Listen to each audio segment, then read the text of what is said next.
Starting in this morning's Saturday session, Ben Folds. Born in North Carolina, he now makes his home in Nashville. Folds has drawn a huge following since the late 80s with a variety of bands and solo projects, including his new one. It's a kind of hybrid album, half of which is a piano concerto performed with the Nashville Symphony, which landed the album at the top of the Billboard classical chart. The other half is a collection of songs performed with the inventive chamber music group yMusic.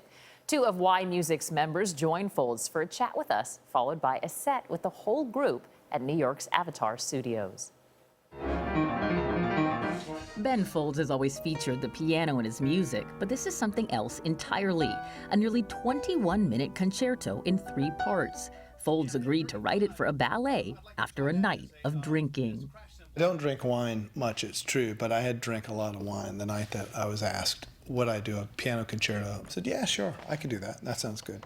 And I started working on it. I decided to quit a couple times. It's hard. For the piano concerto, which is defined as a piece for one or more soloists and orchestra with 3 contrasting movements, Folds was happy to lose a key element normally found in his music: lyrics. When I write a song, normally the music part is kind of like interpretive dance. I feel it. I feel the melodies and the harmony really does mean something.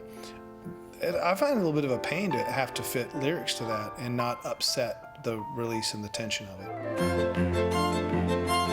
To complete his new album, So There, Folds, who's best known for his trio, Ben Folds 5, turned to the classical ensemble, yMusic.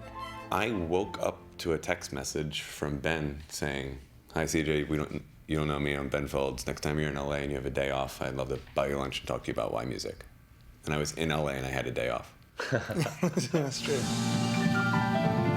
The discovery that was made to me was that the group, it's not just a concept, they're actually a group of 6 stars. I mean, I think they're all very charismatic on their instruments and off of them. And for classical music, if we're going to call it that, I have to think that that's actually kind of rare. It's not something that you really want to cultivate. It's not like at Juilliard they didn't say, be sure to be a star. You know? Throw some elbows. Yeah, but they do.